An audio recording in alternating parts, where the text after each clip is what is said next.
There is a story we tell ourselves, a comforting fable, whispered in nurseries and proclaimed in commencement speeches, designed to ward off the encroaching darkness of a chaotic world. It is the story that the good guy always wins, that fairness, integrity, and compassion are the true currencies of success. We are taught from childhood that the universe keeps a meticulous moral ledger, a cosmic balance sheet, and that in the great final accounting, every act of kindness is rewarded, and every act of cruelty is punished. We are instructed, with the gravest sincerity, to be humble, to be agreeable, to play by the rules, to wait our turn, and that the world, with its inherent sense of justice, will eventually recognize and reward our virtue.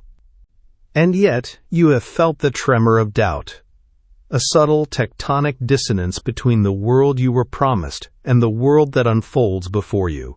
You have seen it with your own eyes, in flashes of unwelcome clarity. The ruthless executive, who leaves a trail of broken careers in his wake, is celebrated on the cover of a business magazine. The manipulative politician who masterfully exploits fear and division is ascending to the highest office. The social predator, cloaked in charm and charisma, walks away from the wreckage they have caused without a single consequence. You begin to see the world not as it is preached from the pulpits of morality, but as it is played on the unforgiving 64-square chessboard of power. And a dangerous, forbidden question begins to form in the quietest, most honest corners of your mind.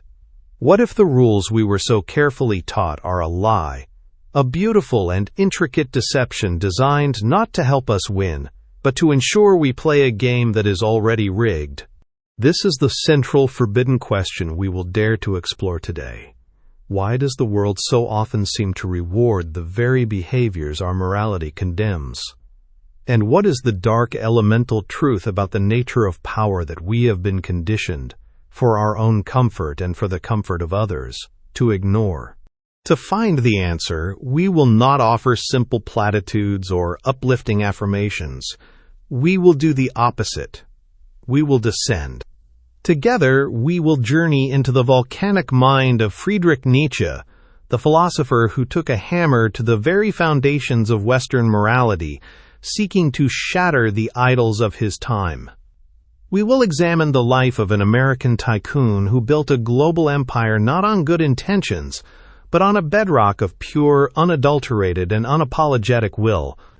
And we will explore the cold, hard findings of modern psychology on the specific cluster of personality traits that, with terrifying consistency, propel people to the very top of our most revered institutions. This is not a journey for the faint of heart. It is not a guide to becoming a better person. It is an unflinching look into the abyss, with the hope that by understanding its depths, we may learn to navigate its edge without falling. Before we proceed, we must clear the ground and define our central explosive term. When we speak of ruthlessness, we are not speaking of cartoon villainy or senseless chaotic cruelty. That is the domain of the weak and the impulsive. The word's origin is far more revealing. It means to be without rue, without pity, without sorrow, without the paralyzing burden of regret for the necessary consequences of one's actions. It is a state of profound, cold clarity. A single-minded, almost meditative focus on a goal that is unburdened by the emotional noise of conventional sentiment, of what others might think or feel. It is the capacity to make a hard, strategic decision that serves one's own will, and to not look back, to not be haunted by the ghosts of alternate possibilities. This quality, we are taught, is the hallmark of a monster, a sociopath. But a German philosopher staring into the cultural twilight of the 19th century would argue it was once the undisputed hallmark of a master. Friedrich Nietzsche was a man of profound intellectual courage, living in a world he believed was dying of a slow, creeping sickness. The iron certainty of religion was crumbling. God is dead, he famously and tragically declared, And this event, he argued, was not a cause for celebration, but a catastrophe that would unleash a new kind of darkness. In its place, he saw the rise of a weak, comfortable, and passionless society, a civilization of last men who sought only safety and contentment, devoid of any great ambition or striving. He sought to diagnose the origin of this sickness, and his diagnosis was a bomb thrown into the very heart of Western thought. In his masterpiece, On the Genealogy of Morality, he claimed that our entire moral system, the one that champions pity, humility, self-sacrifice, and kindness as the ultimate virtues, was not a divine revelation handed down from on high. It was a brilliant 2,000-year-old act of psychological warfare, a silent and bloodless coup that had redefined reality itself. Nietzsche called it the slave revolt in morality. He asks us to perform a thought experiment, to look back, before our current values took hold, to the world of the noble masters. Think of the Roman aristocrat, the Homeric hero, the Viking chieftain. For these masters, the concept of good was not a complex philosophical problem. It was a simple self-description. Good was that which was noble, powerful, proud, assertive, and life-affirming. They created their values in their own image. They experienced their own actions as inherently good, flowing from a position of strength and abundance. Bad was simply an afterthought, a description for that which was common, weak, pathetic, and servile. Theirs was a master morality, born of strength and a triumphant, unconditional yes to life, with all its struggle, pain, and beauty. But what of the oppressed, the enslaved, the weak, and the chronically ill who suffered under these masters? They lacked the physical power to seek revenge in reality, so they sought it most ingeniously and insidiously imaginable, in the mind. They began a slow, venomous, and brilliantly creative process of transvaluation. They took the very qualities of their masters, their pride, their power, their ambition, their comfort with their own instincts, and they relabeled them as evil. Then they took the qualities of their own miserable condition, their humility, their obedience, their suffering, their inability to fight back, and with an act of sublime psychological cunning, they relabeled them as good.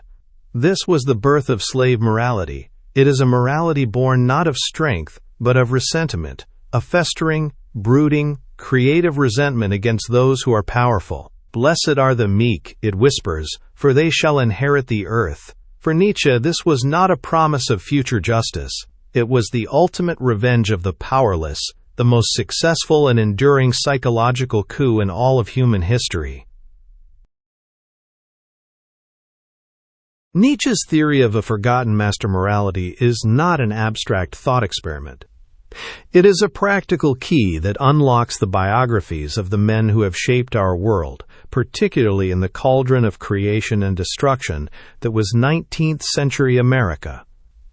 To see master morality in brutal, world-altering action, we need not look to ancient Rome. We can look to the birth of modern capitalism and to the man they called, with a mixture of fear and awe, the Commodore Cornelius Vanderbilt.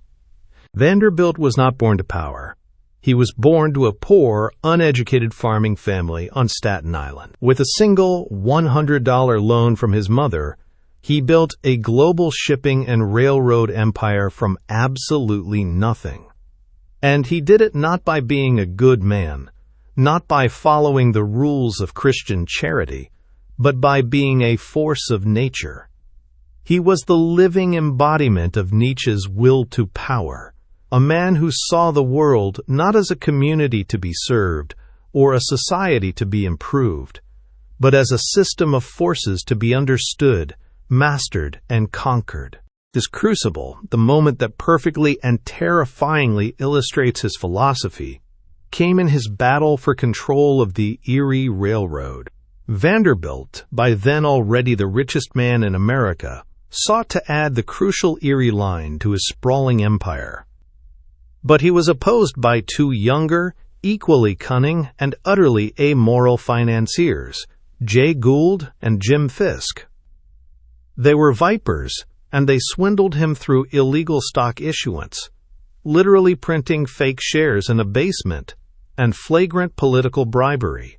They humiliated him publicly, making the great Commodore look like a fool. A man operating under the assumptions of slave morality might have appealed to justice, to fairness, to the letter of the law. He might have trusted the system to correct the wrong. Vanderbilt's response was pure, unadulterated master morality. When a colleague advised him that taking his rivals to court would be a mistake, Vanderbilt uttered the words that would become his legend, a perfect distillation of his worldview. Law? What do I care about the law? Han't I got the power? In another famous exchange, after being cheated in a business deal, he was warned that his opponents would sue him. His reply was swift and cold. The law is too slow. I'll ruin you. These were not statements of cartoonish evil. They were profound statements of values. Vanderbilt was the creator of his own law. For him, good was the expansion of his power, the strength of his empire, the victory of his will. Bad was anything or anyone that stood in his way. He waged a relentless, brutal war, crushing smaller competitors, manipulating markets with terrifying precision, and bending the entire economic landscape of a young nation to his singular design. He did not ask for permission. He did not seek approval. He did not serve the system. He was the system. He was a man without rue. And it was precisely this quality, this freedom from the moral judgments of the herd, that made him the primary architect of the modern American economy. What Nietzsche described with poetic, world-shattering philosophy and Vanderbilt embodied through raw, untamed action, modern psychology has now codified with cold, scientific precision. In the 21st century, researchers sifting through mountains of data from boardrooms and political campaigns have identified a specific cluster of personality traits that, in certain environments, are a powerful and consistent predictor of who rises to the top. They call it, with a fitting sense of gravity, the dark triad. The dark triad is composed of three distinct, yet often overlapping, personality traits. First, there is narcissism, not just vanity, but a grandiose sense of self-importance, an unshakable belief in one's own superiority, an unquenchable thirst for admiration and validation, and a sense of entitlement that sees others as mere extensions of one's own ego. Second is Machiavellianism, a strategic, manipulative, and deeply cynical view of other people, who are seen not as human beings with their own feelings and rights, but as pieces on a chessboard, pawns to be used, positioned, and, when necessary, sacrificed in the pursuit of a long-term goal. And third, there is subclinical psychopathy, not in the sense of a violent serial killer, but as a personality trait defined by a profound lack of empathy, a shockingly low capacity for remorse, a high tolerance for risk, and an almost superhuman immunity to stress and fear. While we may instinctively recoil from these descriptions, the evidence from countless studies is as unsettling as it is undeniable. Individuals with moderate to high levels of these traits are massively overrepresented in the highest positions of power, in C-suites of Fortune 500 companies, on the trading floors of high finance, and in the halls of political power. The reason for this is as brutally simple as the logic of evolution. Their personalities are perfectly adapted to thrive in competitive, cutthroat, and often chaotic environments. The narcissist's grandiose self-belief allows them to pursue audacious goals and absorb stunning setbacks that would cripple a more self-doubting individual. The Machiavellian's manipulative skill allows them to navigate complex social hierarchies, build alliances of convenience, and neutralize rivals with chilling effectiveness. And the psychopath's lack of empathy allows them to make the hard decisions, like firing thousands of people to boost a stock price or crushing a smaller competitor, without the emotional drag of guilt, anxiety, or remorse. They are, in a very real sense, unburdened by the very feelings that make the rest of us human, and in the jungle of pure competition, this is a profound and terrifying advantage. However, we must add a crucial note of nuance, a warning label on this explosive knowledge. This is not a simple success formula. It is a razor's edge. The dark triad is a high-risk, high-reward strategy that often contains the seeds of its own destruction. These same traits that can propel a person to the top often lead to their spectacular, Icarus-like downfall. The narcissist's overconfidence becomes blinding hubris, causing them to ignore critical advice and underestimate risks. The Machiavellian's web of manipulations breeds a network of bitter enemies, all patiently waiting for the moment to exact their revenge. The psychopath's impulsivity and lack of fear can lead to reckless, career-ending gambles. This exploration is not an endorsement, it is a warning.